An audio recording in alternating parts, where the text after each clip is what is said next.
Hey everybody, welcome back to Movies You Missed Podcast, episode 122. This is going to be a fun discussion of some great comedies from the 90s and the early 80s. Vee, how are you doing today? I'm really great, John, and so happy to be doing comedies again. I know it's been a while, even though our films the last couple of weeks had some funny moments, they just were not full-fledged comedies. Not last week. Last week's movies were pretty serious. Yeah, I guess that's true. Maybe the week before last with Armageddon and Day After Tomorrow, there was some funny moments in both of those movies. More Armageddon than Day After Tomorrow, though. Especially with Steve Buscemi. Very much so. So it's going to be a good, fun, lighthearted episode discussing these movies this week. But before we get into these movies and the movies that we saw in theaters last week, we are two film industry veterans. We love to jump on the podcast waves every week, discuss movies that we feel have flown under the radar, movies that we feel need to be revisited, and we love to break these movies down for you, discuss the behind the scenes, maybe throw in a little bit of our own behind the scenes, salt and pepper them in there. And one thing that we absolutely love between the two of us, Vee and myself, is we do not spoil the movies that we are discussing or have seen in theaters or on streaming over the last week. No spoilers here. None whatsoever. So, before we jump into these two movies for this week's episode, Vee, what did you see on streaming or in theaters this last week? This last week, I actually went with streaming and saw a brand new documentary released on Amazon Prime. This is the Celine Dion documentary called I Am Celine Dion. Ooh, I have not yet brought myself to watch this.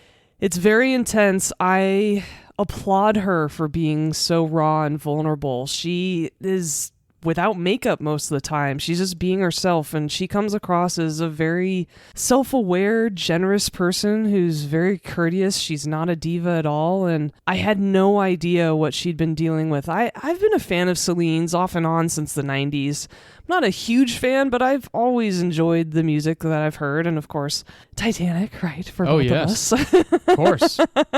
Most definitely. And so I wanted to give this a chance and hear a little bit more about her story, and I had no idea what had been going on with her, and the last 20 minutes of the movie absolutely shattered me. Ooh, really? My heart breaks for her and what she's been going through, and just imagine the one thing in life that you're deeply passionate about, and it could be anything. It could be gardening, it could be hiking, sewing, racing, whatever it is, podcasting, right? But oh yeah, whatever you are most passionate about in this life, even us watching movies, imagine that is taken away from you, and that's what she's been dealing with for years. And so my heart just went out to her, and I really feel for what she's been going through, especially with you and I, with the health problems that you and I have experienced. There's a lot of feelings of our bodies betraying us.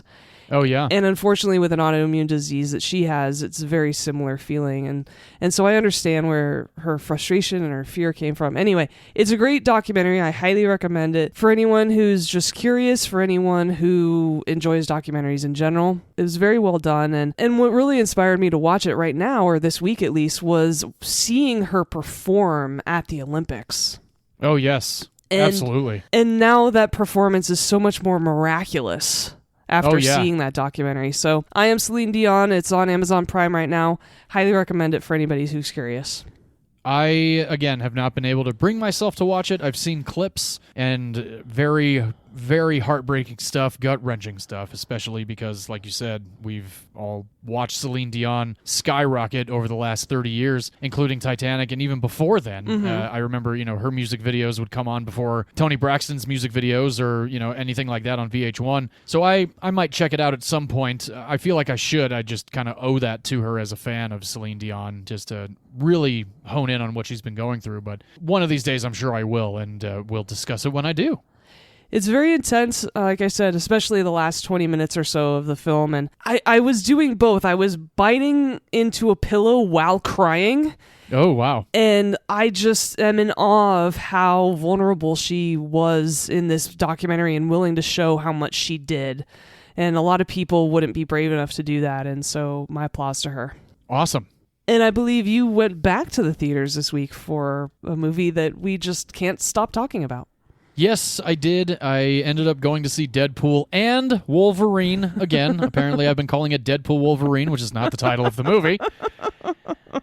But I did go see that for the second time, mainly because when I did see it the first time, although I had a great time, from what I remember, I was very exhausted and felt like I missed a lot of what was going on screen dialogue-wise and cameo-wise. So and it was like the first time, really. It was pretty much the first true time of watching Deadpool and Wolverine. And I was in a packed theater, and V, you know this about me, and I'm sure a lot of people know this about me. I have a very, very loud, boisterous laugh, and I don't know if anybody else in the theater was laughing, but I sure as fuck was. This movie's fantastic. It's absolutely wonderful. I might even try and see it a third time, actually technically a second time, in theaters, because it is just fantastic. It blows number 2 out of the water. Oh, yeah. The first 5 minutes where...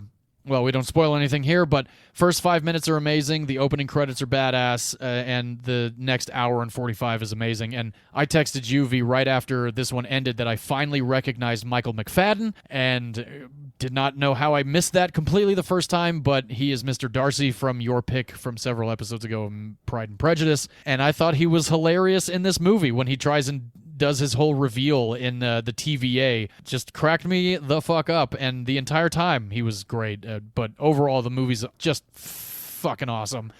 And those of you that are kind of bitching about the movie being too self-aware, you just need to chill the fuck out. Have you seen a Deadpool movie before exactly. this one? I don't think you have. What are you talking about? Yeah, something tells me that you're literally just trying to be in that percentage of, no, it sucked, but it didn't. It already made $1 billion. Yeah, exactly. Most people think it's great. Right, yeah. The funny thing is that Celine Dion did the theme song for Deadpool 2. Right, yes. Oh, which is a great song. Fantastic song. Ashes and I is forgot. so good. Yeah, I forgot it was her. I remember when I put it on, I texted, I was like, I completely forgot Celine Dion did the opening song for Deadpool 2. And I think the opening credits in the first 15 minutes of Deadpool 2 are pretty much like the movie. It could have been fine just there, but overall Deadpool 2 is fun. But 1 and 3... It's killer. the Men in Black curse, basically. 1 and 3 are the best. No. 2 is not that horrible. All right, you're Black, right. Number 2 is Men not in Black that 2 bad. is one of the worst movies ever made. That's true. Yeah. But basically what I was saying, where I was going with that is the fact that 1 and 3 are far superior than number 2. And number 2 is still watchable, whereas Men in Black 2 is not really rewatchable. It's not at all. But ever. Yeah. Great time at the movies. Again, I will very likely see it for a third time. And this next week, I will have seen 1 or 2 new movies, so I'm looking forward to the next week at the cinema. Great. Yeah. All right. Well, as always, please do continue going to the movies, keep theaters alive, and go ahead and watch your movies on streaming because we do it too. So let's jump into this week's theme, which is going to be drag queens. The best queens. Yes. I actually saw my movie, I want to say almost 20 years ago. My parents showed it to me. I did not see your pick until about 2.5 years ago. And we'll get into my first experience watching that movie when we talk about your movie, which I think is your turn right now. So we about to go on a road trip to Los Angeles, V? With 3 beautiful ladies. Yes, we are. Because I picked the classic 1995's To Wong Foo Thanks for Everything, Julie Newmar. Nice. A movie with a very long title, which is rare for me. It is indeed. Mine's actually one word this week. Total role reversal. This movie, if you haven't seen it, has a whole host of wonderful actors in it. The main 3 being Patrick Swayze, Wesley Snipes, and our friend of the podcast, even if it's only in our own minds still, John Leguizamo. I don't think it's only in our minds anymore. He has shared our stuff on his Instagram, so thank you. Yeah, we're big fans of you and your talent and sharing of our podcast on your Instagram page, so thank you very much. Can't wait to discuss you a little bit more in this chunk of this episode. Yes, I'm excited to get into especially his part in this movie. Yeah. So let me dive right into the plot. To Wong Foo, which is the way I'll reference this movie moving forward. I'm not going to be obnoxious and say the whole entire title every single time I mention it in this episode. Oh, okay, so I'm obnoxious when I say the whole title of my long movies then. I see. No, it sounds good when you do it. Oh, You sound thank formal and professional. It's fine. All right, cool. To Wong Foo takes place in the 90s. We start off in New York at a drag queen competition. And this is where we are introduced to our 3 leading ladies. They are Vita Boheme, Noxzema Jackson, and Chichi Rodriguez. They are all in this competition together, and Vita and Noxzema are actually best friends who live together. They've been drag queens for quite some time, and Chichi Rodriguez, played by John Leguizamo, is brand new to the game. And during this drag queen competition, where the crown is given out by none other than RuPaul, Yeah, that was great. That was fantastic. There's actually a tie. The winners of this competition will go to the National Drag Queen competition that's taking place in Los Angeles, and they are winning 2 tickets and an all-expense-paid trip to go to this final national pageant. And this tie belongs to Ms. Vita Boheme and Ms. Noxzema Jackson. They are so excited and happy, and we are for them too, because they both killed it at this show. It was definitely pretty funny. And unfortunately, Chi-Chi is beyond devastated. Oh, yes. So now that Vita and Noxzema are getting ready to go to LA, they actually run into Chi-Chi, and she explains how she's just so sad, and both Noxzema and Vita are so beautiful, and she wants to be like them.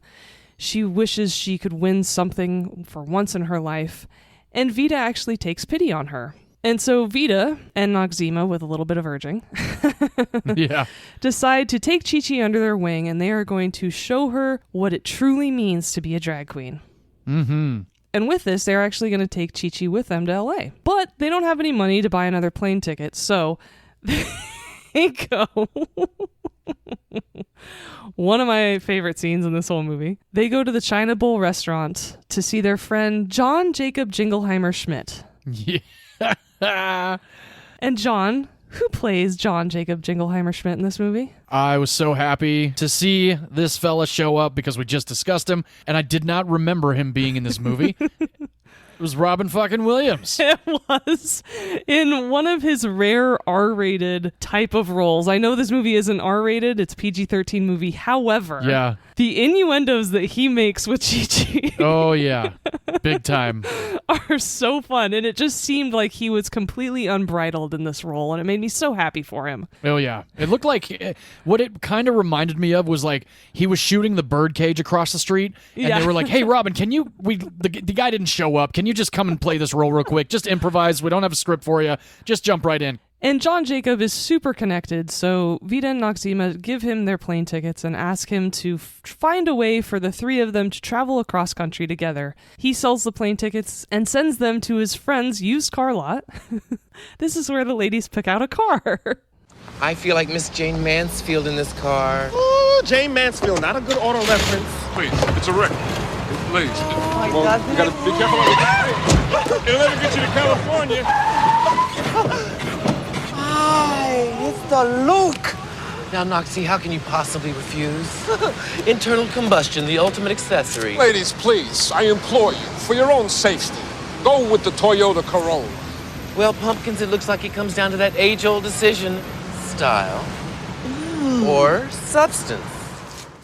So they drive off in this convertible and start having a grand old time on this road trip of theirs.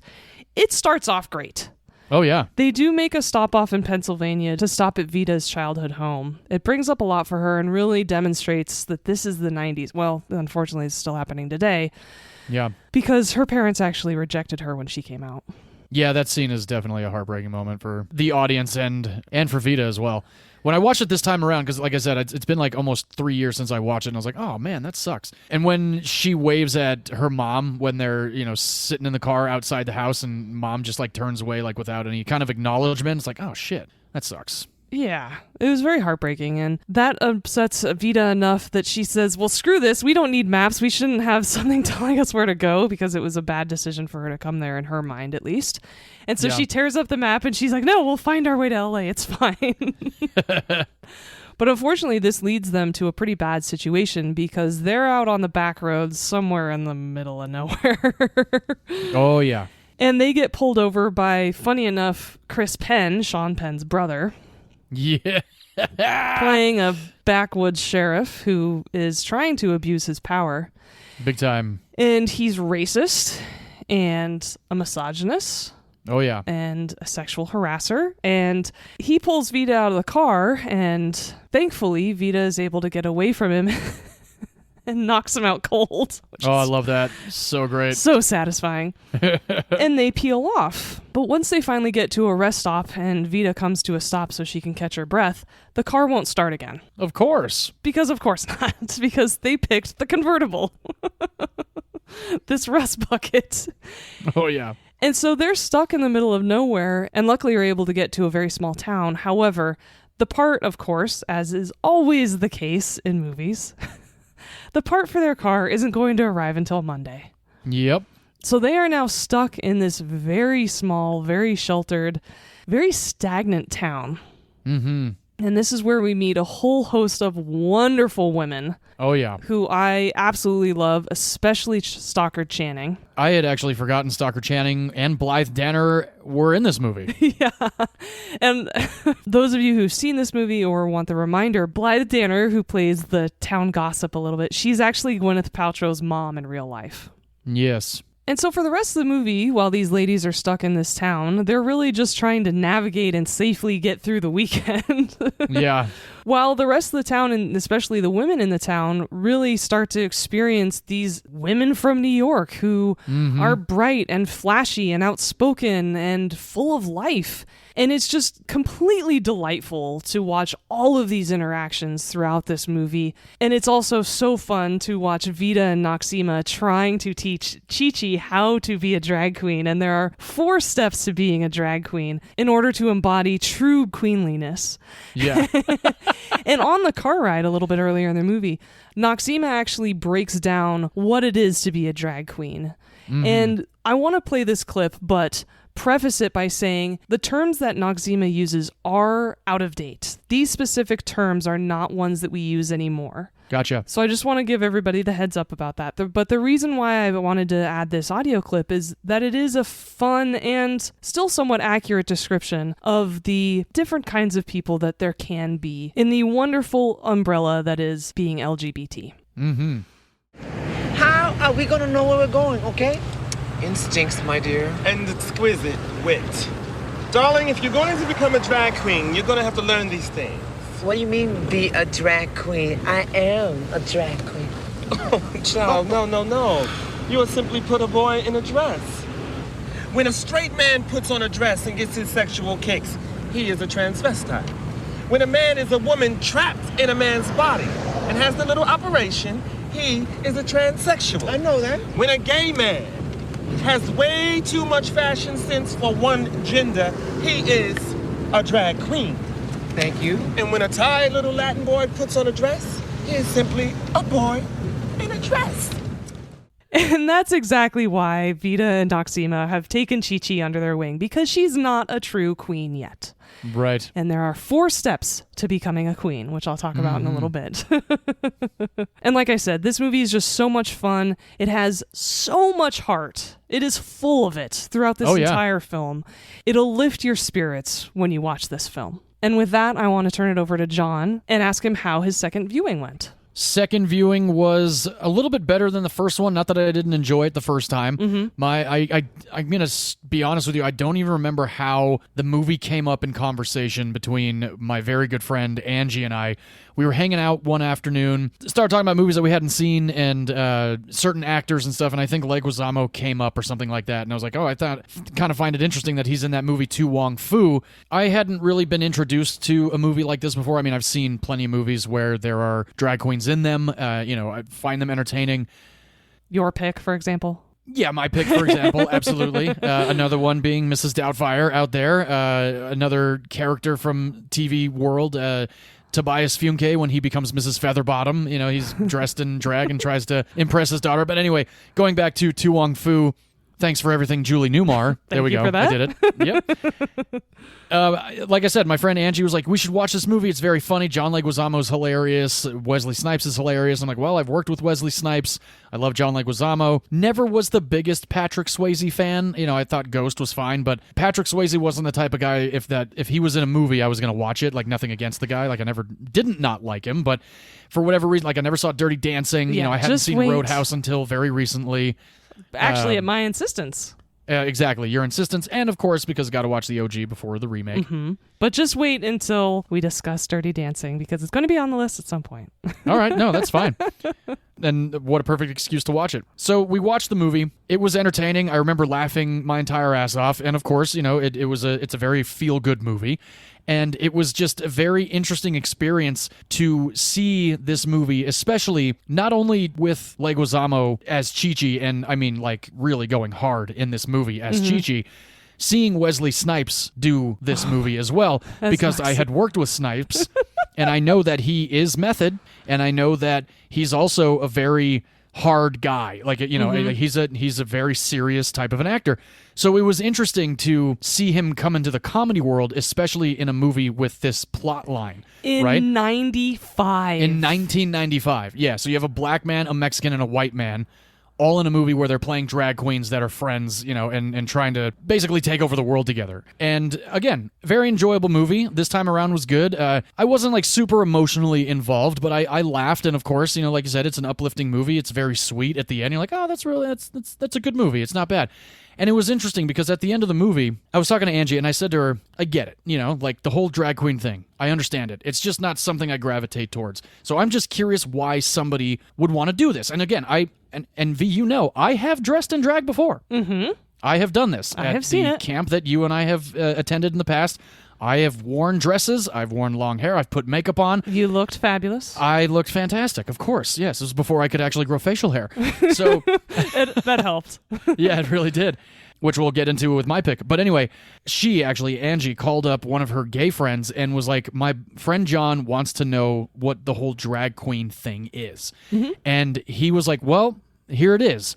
Drag stands for dress as girl. And I was like, oh, okay, I get that. And I kind of put that together already. Mm-hmm. But his breakdown, very similarly to what Noxzema says to Chi-Chi, you know, after seeing the movie, I was like, I know it's in the movie and that's the whole breakdown of it. Of course, you know, the vernacular is different now. Mm-hmm. But this guy, I can't remember his name. So Angie, if you ever listen to this, let me know what his name is and I'll shout him out in the future. But he broke it down for me and for Angie, because Angie was actually asking questions too. Because Angie's like, oh, I like this movie, but I have some questions too. And, you know, we just spent about 15 minutes on the phone with this guy. And so, you know, I got it. Angie was like, okay, so do you like the movie more now? And I'm like, I liked the movie already. You know, it wasn't like I needed to, you know, be spoon-fed all of this. I was just curious as a straight man what the whole thing was, you know? I just was curious. So it made me appreciate the movie more, and the performances, I mean, it's weird to say, but they look good. Like, they looked fantastic. Do you know that was my very first note in my notebook? They all look fantastic. Yeah, no, it was kind of like, oh wow, yeah, you know, and I'm very secure in my sexuality. I'm a married man. I am straight. I can say when a man looks attractive, you know, like I don't have a problem with that. And I think that might have been another reservation of mine, was like, I shouldn't, you know, be interested in this. I shouldn't be okay with this.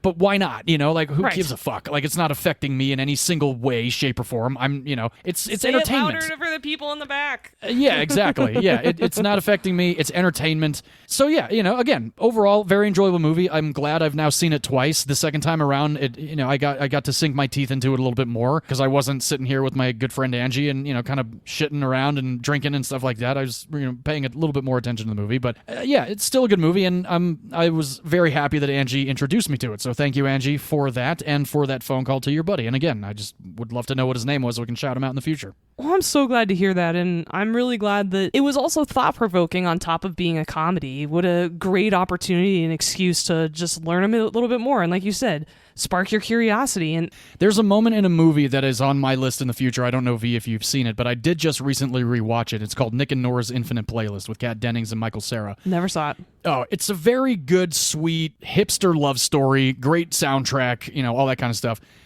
There's a moment in the movie where they go to a drag show, and I've been watching this movie since I actually cut the trailers for it back in 2010. So when I got to that moment in the movie the first time I saw it, I was laughing my ass off because it was really hilarious. And then every time I've watched the movie since then, it's kind of a moment in the movie I look forward to because it's so fucking funny. And, you know, nobody is taking any of it seriously. It's literally just for the sake of entertainment. And I can completely get behind that. Yes, and as someone who has gone to drag shows... Yeah. I can tell you not only are they wildly entertaining, but also that drag queens have several different forms of performances. They have their drag show, which is an adult over 21. There's bottomless mimosas. You have brunch. It's amazing. And then on the flip side of that, they have Children's Reading Hour, which is not sexual at all, where children are allowed in. And they're two totally different performances. And it's like going to a Disney movie versus a John Wick film, right? Yeah. So I support them in all ways that they want to express themselves. And it was so frustrating, or just, it was a bit disheartening to watch this film and see these women looking for a safe space when they're traveling across the country. And there's a point where they go to a hotel and they're so worried that they're going to be called out or rejected or kicked out. Yeah. And Chi-Chi's like, forget it. I'm not sleeping in this car. I need to go. And when they go, and it's the women's basketball league. Yeah, that was pretty good. And it's just such a light turn on what is otherwise a very serious scene that I really enjoyed. And Chi-Chi has the best lines. Oh my God. I got more legs than a bucket of chicken. Yeah, that was pretty funny. I like the moment with Chi-Chi. I don't remember any real dialogue except for the, no, I don't think so. Like that whole thing. When they're fighting. Oh, that's so funny. Did I do this and this? I don't think so. Like I thought that was pretty Did I want to go on this trip? No, I don't think so.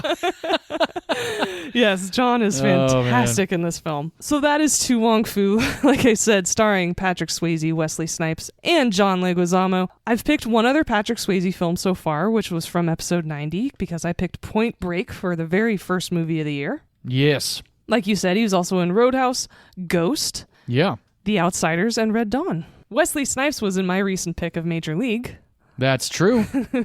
He also stars in New Jack City, White Men Can't Jump, Passenger 57, Demolition Man, a guilty pleasure of mine.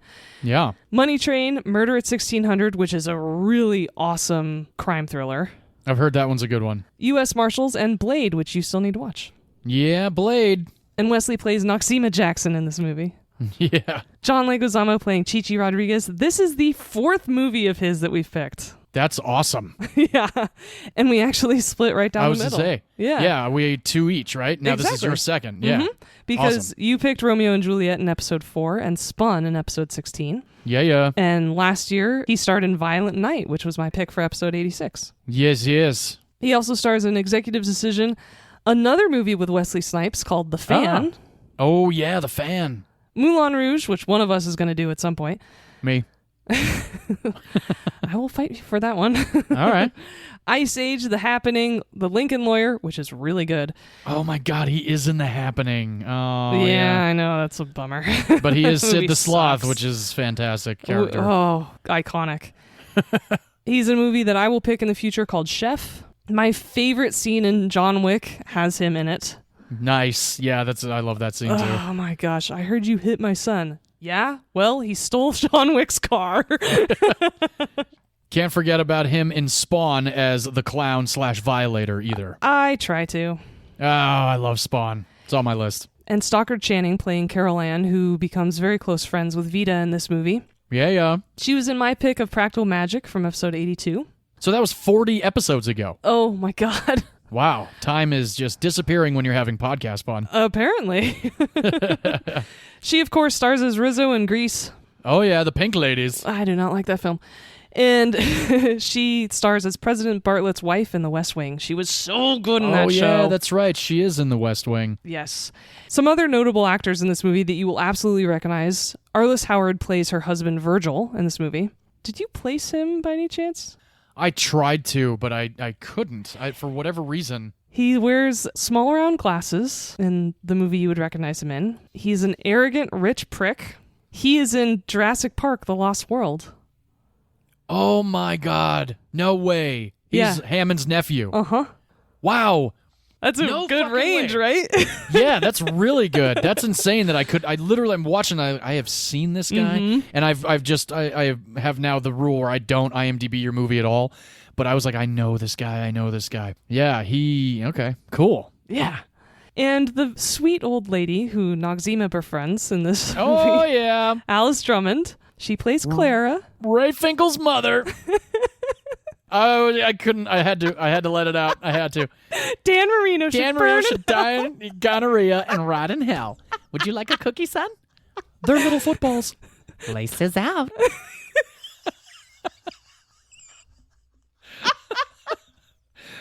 I can't wait to do those movies. Oh, yeah. The engine's running, but there's nobody behind the wheel. Okay, she's also in the original Ghostbusters. She's the librarian who gets really scared in it. Hell yeah. She seems to me like, kind of like, no offense to Blythe Danner or these women, but seems to me like kind of like Maggie Smith. They were born old. Yes. Like they've never been young. Absolutely. And speaking of being old, Alice was born in 1928 and she lived until 2016. Oh, wow. That is a long life. Yeah. And we couldn't proceed without talking about the title character of this film. Julie Newmar is the original Catwoman. Ah, nice. In the Batman series. Hell yeah. She's one of the many awesome women who've played Catwoman over the years, except for the atrocious movie with Halle Berry in it. No offense to Halle Berry, but that movie sucks. I never saw it, but I love how she owned it and went to the Razzies and just had a great time hating on the movie. It made me respect her, for sure. One of her latest Instagram posts is her holding her cat, and she's like, still the Catwoman. And I'm like, hell yeah, Halle Berry. I think Sandra Bullock has gone to the Razzies, too. I think you're right. I think she has. Yeah. Which I know Paul Verhoeven great. definitely has when Showgirls was up for it. He had a great time, too. Good. I mean, why not? You know, fucking... Don't take yourself too seriously. Yeah, just go for it. You know the movie sucks. Yeah. Another woman who's played Catwoman actually is Lee Merriweather, and I'm friends with her daughter Leslie, who became a stuntwoman. Ah, very cool. Very cool family. And the other title character of this film, Wong Foo. Oh, yes. He was known as Fooey by his friends. Oh. He was the head bartender at the China Bowl restaurant. Oh, okay. It was east of Broadway and closed in 1993, so unfortunately you didn't ever get to go. Oh, no. But the walls of the restaurant were covered with headshots of famous actors and actresses who had stopped by the place. Very cool. So that's how these three ladies find that photo in the beginning of this movie. Yeah, I like how they find it, too, the whole mirror and everything. Everybody stop, I'm having an experience. And Patrick Swayze earned the role of Vito Boheme by improvising a 30-minute monologue inspired by the bullying that he suffered as a boy studying ballet in Texas when he was growing up. Wow, that's pretty fucking cool. Which made me impressed and sad. Right? Yeah. So he had a Billy Elliot situation. Mm-hmm. Wow. Such a good movie. Yeah, that movie's fantastic. So once everybody was cast, they all spent time in New York City's drag scene to help them get into their roles. But according to John Leguizamo's autobiography, his frequent improvisation angered Patrick Swayze so much that Swayze tried to punch him in the face. Whoa, really? You know, we always talk about different styles of acting, right? And some people are preppers and really want to rehearse the shit out of a scene and get it right and are super rigid, and others are super improvisational, and those styles do not mix. That's interesting because there's a little bit of that with my pick this week. Ooh, okay, nice. Yeah. And all of the drag queens, other than the three leading ladies in this movie, are actual drag performers. Love that representation. And at one point when they're stuck in this town in this very sad, drab excuse for a hotel. Oh, yeah, big time. The three girls are standing on a balcony and one of them says, "It only takes a ferry." Because they're so proud of their work that they're doing. The colors of their outfits resemble the three fairies from Disney's Sleeping Beauty. Oh, very cool. That's awesome. And as I said, Julie Newmar was Catwoman, and of course, with these classic or iconic roles that people play, especially in the sci-fi fantasy comic book realm, of course you're going to go to conventions, right? Oh, yeah. Several years after this film was released, Julie Newmar went to her first convention. Hey! Not being used to what happens, which is you meet and greet fans, you take pictures, you sign lots of things. Yeah. She just thought you were supposed to attend it, so she proceeded to get pretty drunk. Oh. And then someone came up to her and asked her to sign a VHS copy of this movie. Oh, gosh. And she said, "Who the hell is Wong Foo and why should I be thanking him?" That is great. Which makes me like her even more. Definitely. And lastly, the 4 steps towards true queenliness. The steps that Chi-Chi needs to take before she can be declared a true drag queen are: number 1, God grant me the serenity to accept being a boy in a dress, the courage to change with the fashions, and the wisdom to know the difference. 2, ignore adversity. Yes. Which, preach. Definitely. 3, generosity, putting someone else's needs before your own. Abide by the rules of love. And number 4, lastly, larger than life is just the right size. So that is To Wong Foo. Thanks for everything, Julie Newmar.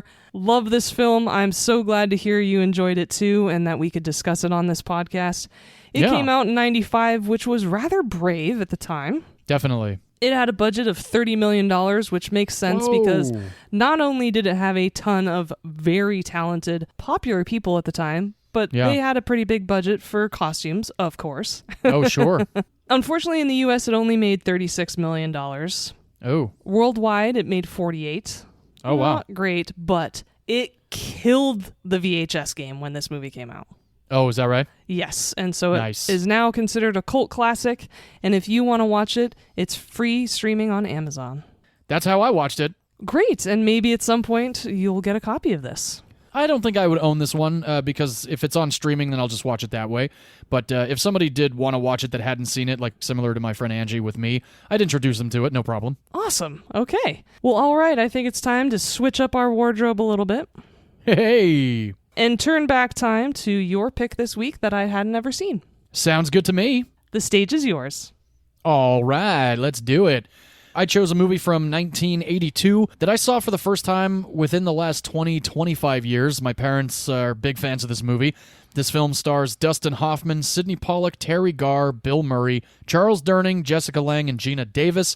This movie is written by Don McGuire, Larry Gilbart, and Murray Schisgel, directed by Sidney Pollack. This is Tootsie, everybody. Classic. Big-time classic movie. And V, I'm excited to hear your thoughts on this movie once I break it down for our audience of those that have not seen this movie. Mm-hmm. This movie is now 42 years old. This movie makes me laugh quite a bit. This is actually only the second time that I've seen Tootsie, so I was glad to revisit it for the podcast because I remember really enjoying it the first time around.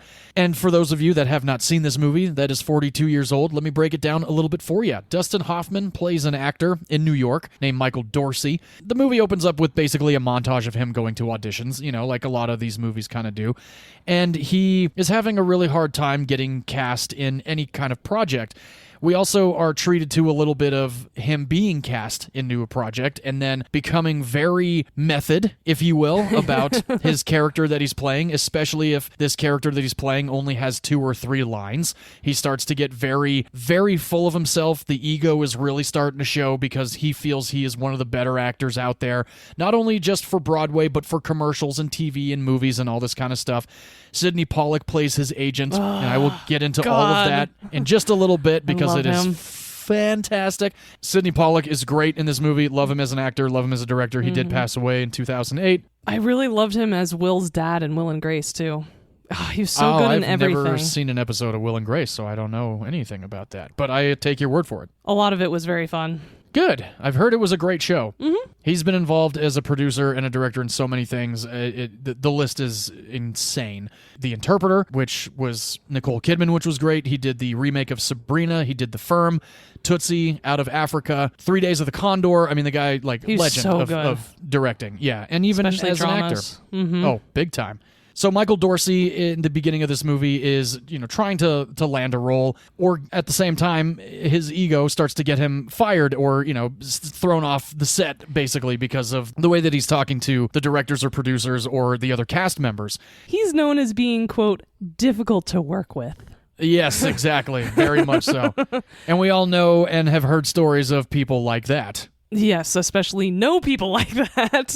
Yeah, 100%. His roommate is played by Bill Murray, who I think is gold in this movie. Yes. All of his lines are improvised. None of it was written for him. My God.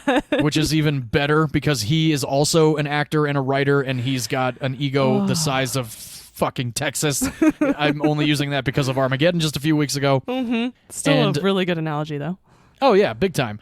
And Terry Garr is one of Michael's friends who's trying to help him along. You know, they do a lot of reads together. She's also very nervous. She wants to become an actress as well, and she wants to land all this stuff. So basically, this movie is us following around a bunch of actors that are either failing miserably or are on the rise somewhat slowly. And this movie is actually rated PG, but I'm sure you caught the use of fuck in this movie. I can't believe it's PG.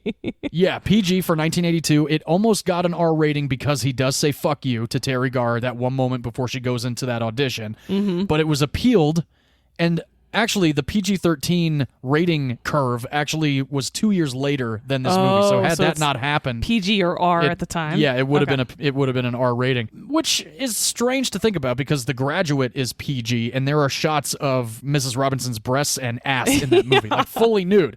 Yeah. But hey, you know, everything was different in the 70s and the 80s. Mm-hmm. So after the montage and a little bit more of finding out how, like you said, difficult to work with Michael Dorsey is, he is in his agent's office, George Fields, who is played by Sidney Pollack, and they are having a very loud shouting match about the fact that Michael is incredibly difficult to work with. Nobody will hire you. You are literally one of the most difficult people. Everybody knows your name because of how difficult you're to work with, etc., etc. My favorite part about the scenes with Sidney Pollack and Dustin Hoffman they are all real conversations because Sidney Pollack and Dustin Hoffman continually feuded on this movie. Dustin Hoffman suggested to producers that Sidney Pollack step into the role of the agent so that they can vent to each other and get it on camera. So all of that is literally shit from the set that they had been holding and penting up, and they all let it fly, and it's fan-fucking-tastic. It's amazing. Makes it both even of better. those scenes, so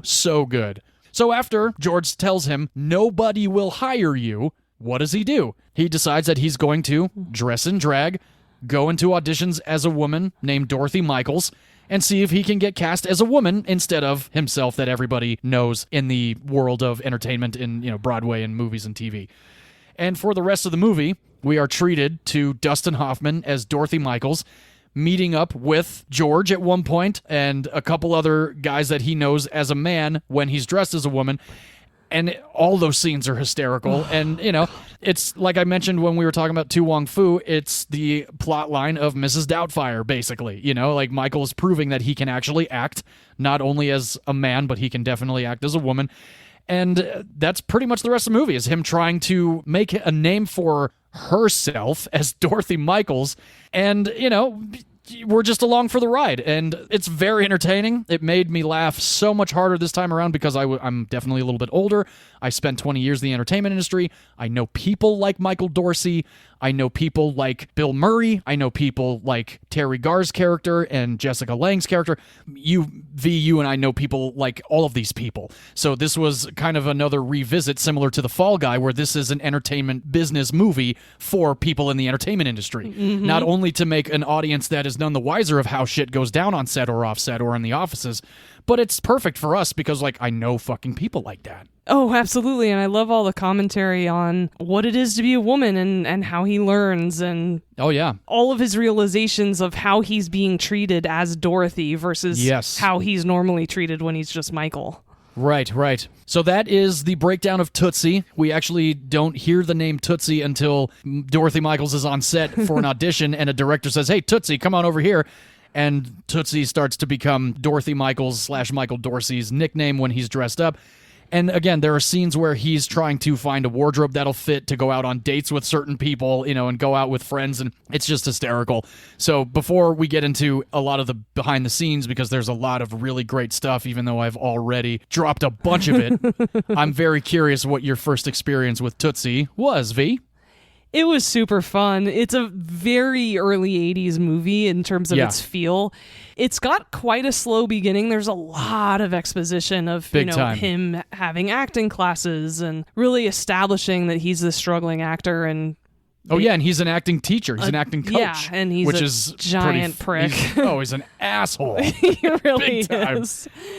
And that exposition, though it takes a little bit of time, is important for this story. Yeah. All of the music is super 80s as well. Oh, big time. But it is really funny when there's comedy in it, and I loved everything that Bill Murray was saying throughout this movie. I love that it's improvised, and one of my favorite lines in the whole movie is when he and Michael are fighting since they're roommates.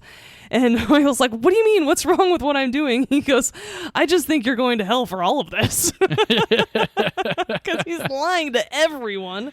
Oh, yeah. And I think he absolutely passes as a woman. I was shocked when for sure. he walked out the first time as Dorothy. Yeah.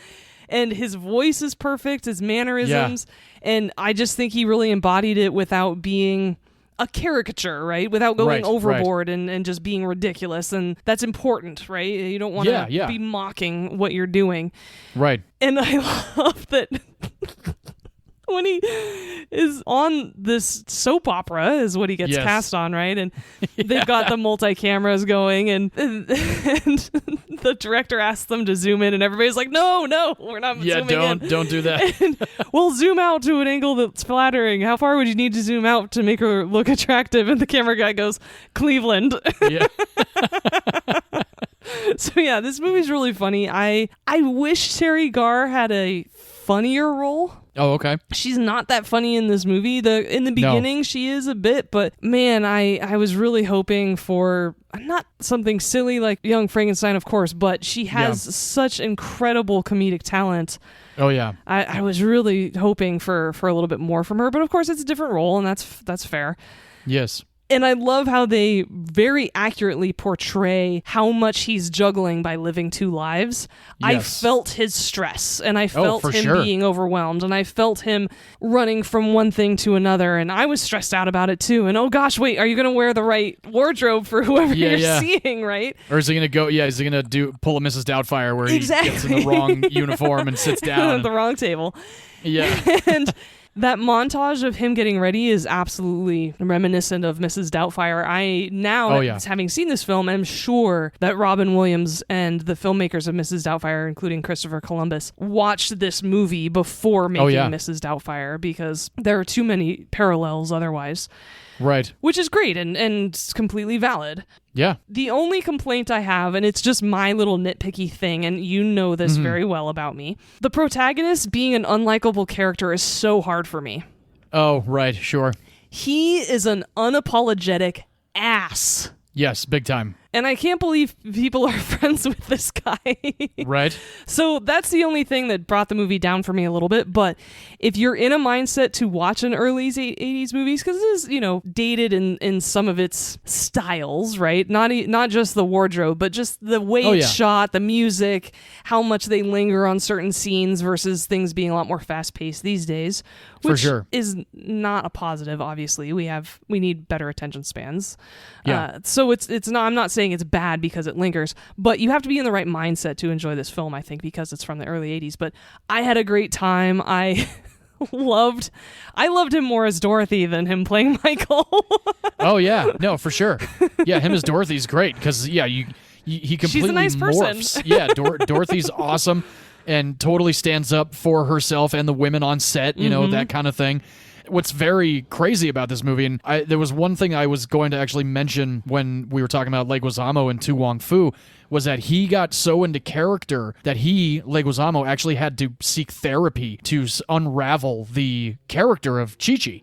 And I thought that was very interesting. I guess Leguizamo's a bit method himself. Yeah. And that was interesting to hear, including Dustin Hoffman, not necessarily the whole therapy thing, but after he played Dorothy for the first time on set, he went home and had a complete mental breakdown because it made him realize that he was a very sexist type of a person towards women, and he didn't actually realize it until then. So it's like, it was a good breakthrough and an awakening for him to, realize that, yes, women are treated very differently in not just the entertainment industry, but in every aspect of the world. And I thought that was a round of applause to Hoffman for that. I mean, I'm sorry he had to go through that, but that's great to hear that he was able to grow a little bit and reflect on his behavior. That's good. It is. And we've encountered a lot of stories like that from actors, doing Black Klansman. You talked about Topher Grace having to unwind from playing David Duke, which was such a heavy role. And so Austin Butler needing a dialect coach in order to stop talking like Elvis. Big time, yeah. So yeah, it happens. It's pretty crazy that it happens, and especially if you play a character for so long. Oh, yeah. I can only imagine, that you start to feel like it always makes me curious about people that do sitcoms for 9 to 10 seasons, Like, how do you not fall in love with your on-screen wife? How do you not fall in love with or hate these people? How do you shake that character? It's like, that's what people know you as. And it's just the world of acting is very interesting. Especially because, in case some of our listeners don't know this, TV shows, you are filming 12 to 16 hours a day for 6 days straight for months in order to film a season. You're completely immersed. Yeah, so it's no... I have no idea how people... Yeah, we hear less of those stories on TV shows than we do in movies. That's actually a really good point. We got to dive into that at some point. I think we should. Yeah. The makeup process for Dustin Hoffman to become Dorothy was 2 hours long. He shaved his legs. He taped his facial skin back to tighten his features. He put on dainty dentures. And funnily enough, because Dustin Hoffman is a man, they could only shoot him as Dorothy for 3 to 4 hours because his facial hair grew back really fast. Whoa, he's got aggressive facial hair. Yes, he does. And again, every day he's playing Dorothy, he's got to shave. So, how that goes. If you shave every day, it's going to start coming back a lot thicker. That's an old wives' tale. Well, at least for women's legs, that's an old wives' tale. Oh, yeah. No, I don't know about the women's legs thing. I have man legs, so I don't know. Oh, okay. That you currently don't shave? My face I shave. I don't shave my legs. Oh, okay. I was checking. I haven't done you that. never know. Yeah, okay. no. Well, you used Even to when do I was that a for swimmer. What? Nope, never. How did I you never not do that shaved my swimming? legs. Never shaved my legs, never shaved my armpits or my arms. Nothing. Never did that, no. I never even wore a swim cap. I literally just let all my hair hang out. I loved being on the dive team in college because the guys all had to finally shave more than we did. And it was such a wonderful turning of the tables. Yeah, it makes sense. I just never brought myself to do it. I used to shave my chest, which was weird, but I don't do that anymore. That is not weird at all. And okay. Everybody has a preference on whether or not they want a man with chest hair, so. That's very true. Personal preference. Yes. But let's get back to Tootsie. I mean, we could keep talking about your shaving habits. No, it's okay. Let's get back to Tootsie. Okay, fine. The costumes for Dustin Hoffman dressed as Dorothy were designed to hide his massive Adam's apple and his 16-inch neck. So they were trying to really, get Lots that of feminism scarves. forward. Yeah, big time. The name Tootsie was actually also suggested by Dustin Hoffman because his mother had a dog named Tootsie. Perfect. Yes. And when Dustin Hoffman was working on the accent and the voice for Dorothy, he actually enlisted Meryl Streep to help him with coming up with the voice because they had just finished Kramer versus Kramer, and he was really having some trouble trying to figure out what accent and what range and pitch to go for.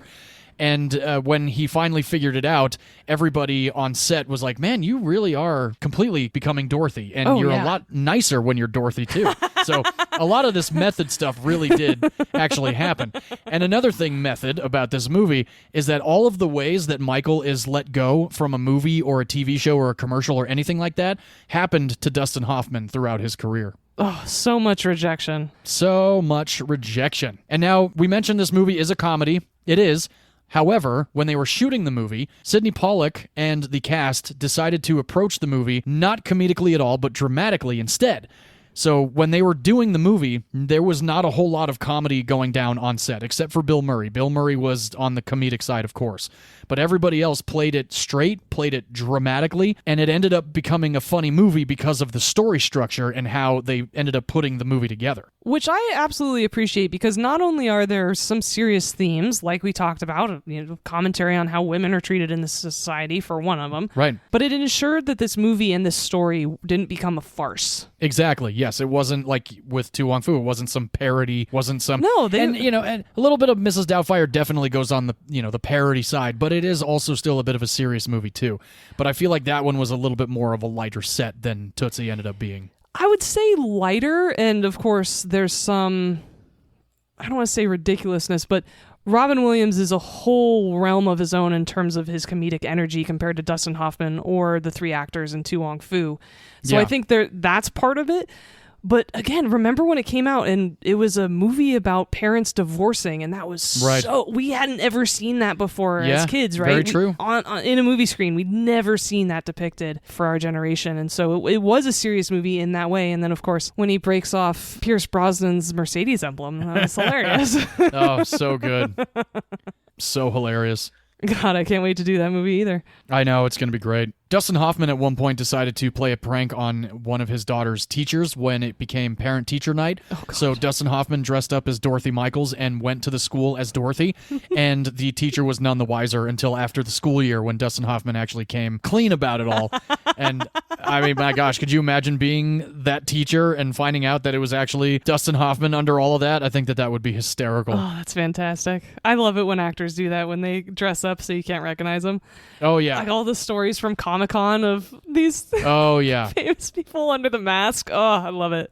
It's very cool. I mean, I would do the same thing if I were somebody like that. Absolutely. Now, going back a little bit to To Wong Foo and this movie about men dressing as women, the producers hired Holly Woodlawn, a well-known trans Puerto Rican actress, to coach Hoffman on being a man who feels like and acts like a woman. Oh. So he actually had some firsthand training from a trans woman. And, again, he walks the walk. He definitely talks the talk.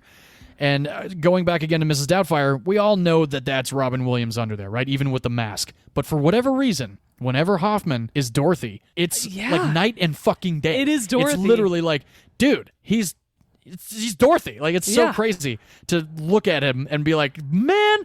And another thing about his costume, they really wanted to give him smaller glasses, but the glasses were big enough to hide the fact that his nose was so big, and also a bit of a more masculine nose. So that ended up working out on top of all the makeup that he wore. And it's so funny, in movies like this, when the guys are getting dressed up as a woman, especially in this movie in To Wong Foo, they do the close-up of the lips, and they're like putting the lipstick on, and it's just like, I put lipstick on only as, a Halloween costume, but if I were in a situation where I was a very well-known asshole in the entertainment industry and I had to dress as a woman, I just don't, who knows what I would look like, because I did it as a joke, and my hair and my dress was not even, there was no pampering happening. It was just for a skit that I did. I know I don't do this often, but there are so many actors in this movie that have been in past movies that I've done. I just kind of want to list some of them off. Dustin Hoffman was in The Holiday. We all know this. In one of the best scenes of that movie. One of the best scenes. He's in, we mentioned it before, The Graduate. He's also in Hook. He plays Captain Hook, and he's awesome in that. He was in a movie called Runaway Jury that I think you're going to pick in the future, which is a great movie. He was also in Sphere with Samuel Jackson and Sharon Stone. He's in Outbreak, a movie I'll probably pick in the future. Hey, Outbreak, there we go. And he has a small part in Dick Tracy. Does he really? He's Mumbles. Oh, wow, no kidding. That's very cool. Sidney Pollack, director of this movie, ending up playing his agent. He was in Michael Clayton, which is a great movie with George Clooney and Tom Wilkinson, which is, again, a great movie. He's also in The Interpreter, The Majestic, Random Hearts, Eyes Wide Shut. He was in an episode of Frasier. He's in Death Becomes Her, which is a great movie. He was actually uncredited in that movie. I'm not entirely sure why, but he had a great career. And then another actor, Charles Durning. I love that guy. He was in one of my early picks from The Front Page with Walter Matthau and Jack Lemmon. He's also Pappy O'Daniel Governor in Oh Brother, Where Art Thou? He's also in Dog Day Afternoon and The Muppet Movie. I mean, the guy has a crazy amount of credits. Bill Murray, do we even need to go into it? Caddyshack, Ghostbusters, What About Bob, Groundhog Day. Okay, we went into it. And Terry Garr, V, you mentioned it before, Young Frankenstein. She's also in the greatest comedy of all time, Dumb and Dumber.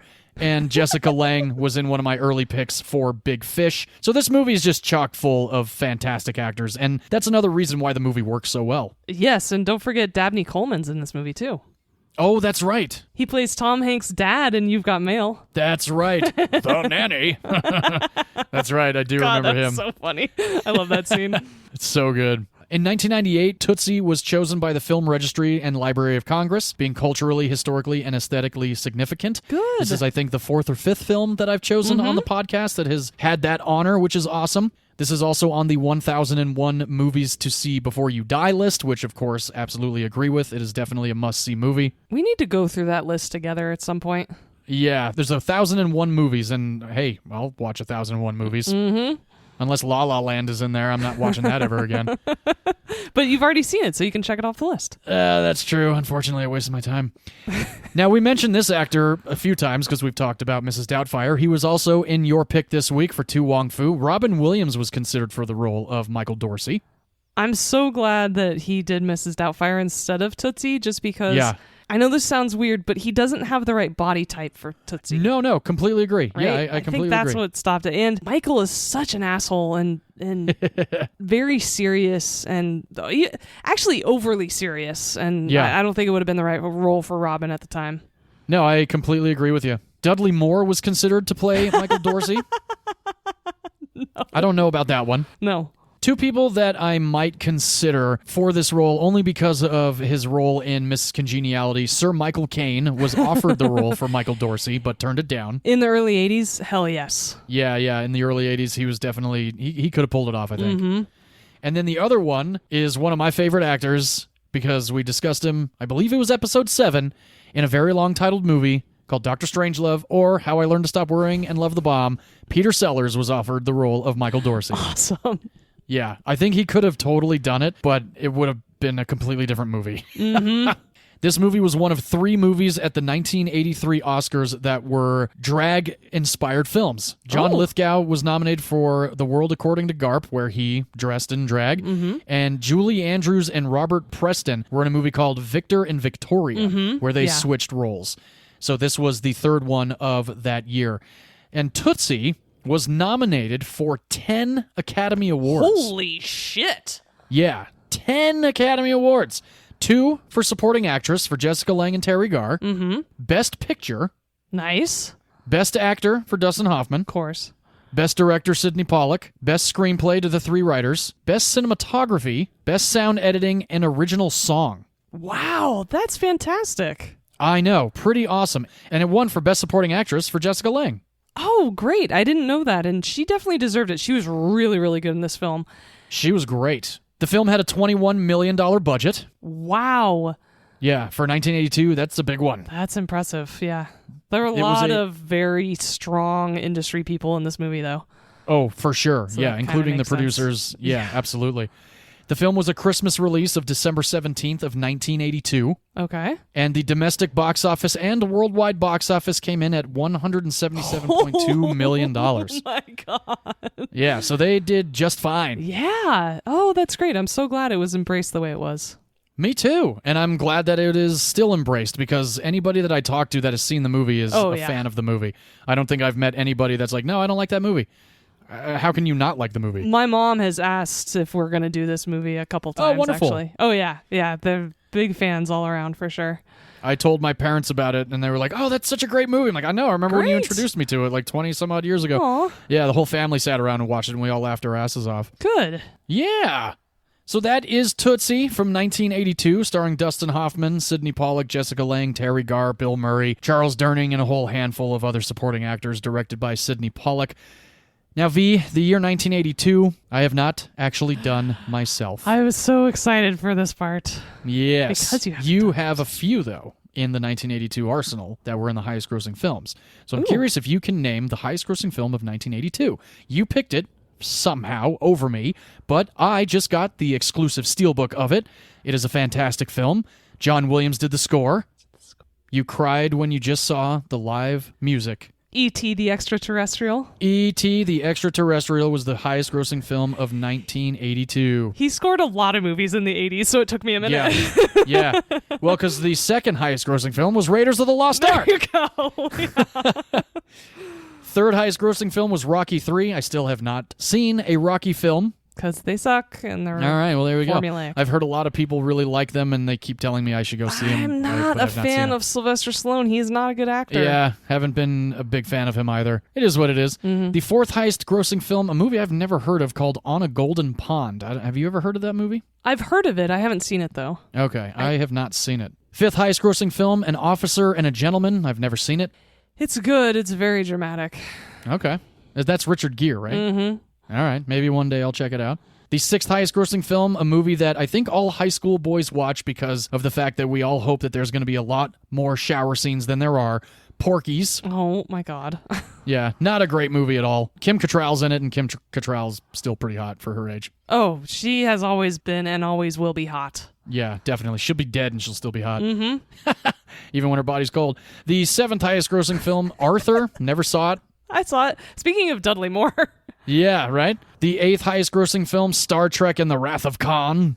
Ooh, a movie coming up soon. Yeah, very good movie. Number 9, a Spielberg-produced film, Poltergeist. They're here. Creepy, creepy movie. 10th highest grossing film, Best Little Whorehouse in Texas. Never saw that one. Me either.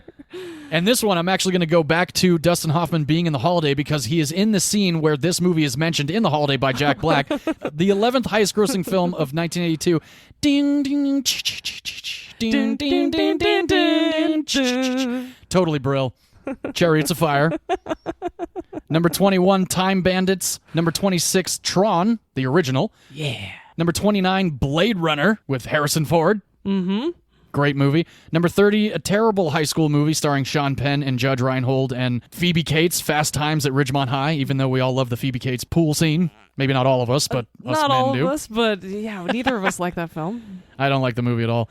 Number 37, a very entertaining movie with Nick Nolte and Eddie Murphy called 48 Hours. Oh my God, that movie is so funny. So damn funny.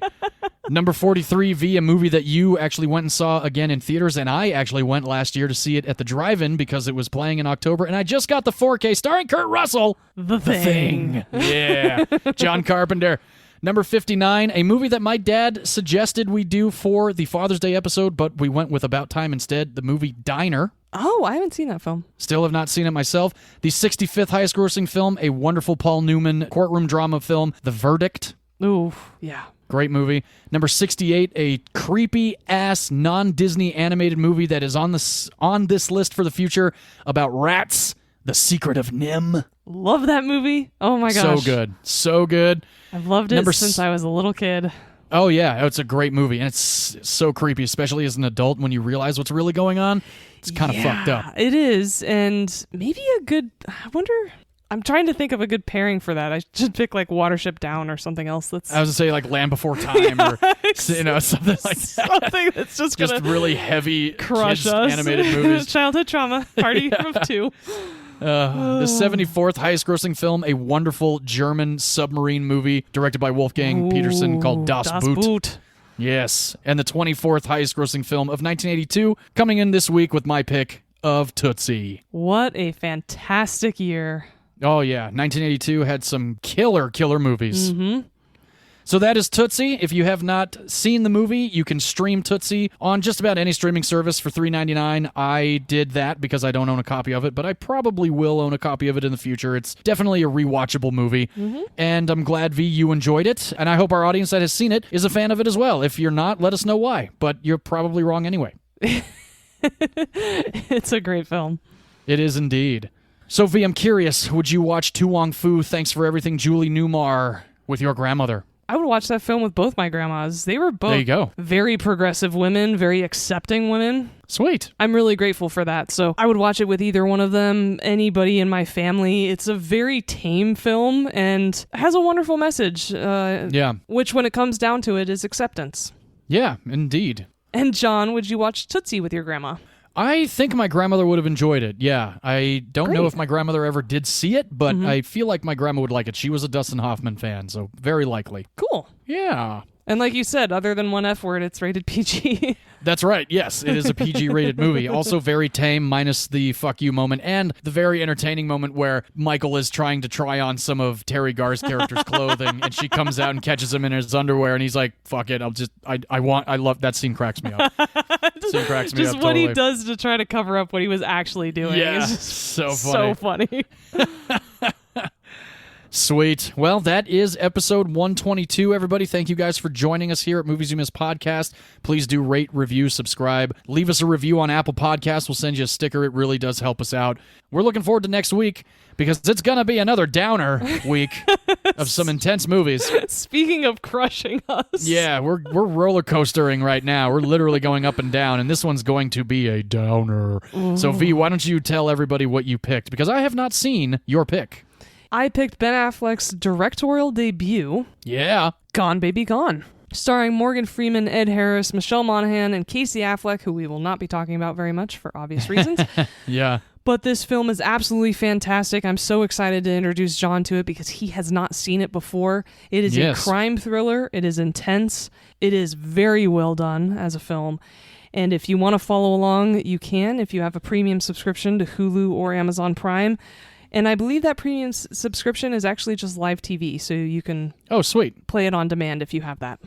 Very cool. That's how I'll watch it then. And John, what dark movie did you pick for next week? Oh boy, I picked a movie from 2003 based on the novel by Dennis Lehane, screenplay written by Brian Helgeland. We know this name. We love him. Love Brian Helgeland. He wrote and directed Legend and A Knight's Tale, both previous picks of mine. This film stars a handful of phenomenal performances, beginning with Sean Penn, Tim Robbins, Kevin Bacon, Emmy Rossum, Lawrence Fishburne, Marcia Gay Harden, and Laura Linney. This film is directed by Clint Eastwood. This will be my third directed by Clint Eastwood film. This is Mystic River, everybody. And if you want to follow along, you can rent it on Amazon or Apple for $3.99. It is not streaming anywhere for free. And if any of you have made the connection to our two movies without us mentioning it, let us know. Because both of these movies are based on books written by Dennis Lehane. Oh my gosh, yours is too? Yeah. Oh, I had no idea. Oh. That's awesome. I had no fucking clue. That's crazy. Wow. Audience, let us know if any of you knew that before John did and you get to replace him as host. I seriously had no idea that. Wow, very cool. All right, man, this guy's got a twisted mind. He really, really does. So next week is our Dennis Lehane episode. All right, fantastic. That will definitely be a heavy episode, so after that, I'm sure we will cleanse all of your palates and ears with something much lighter after next week.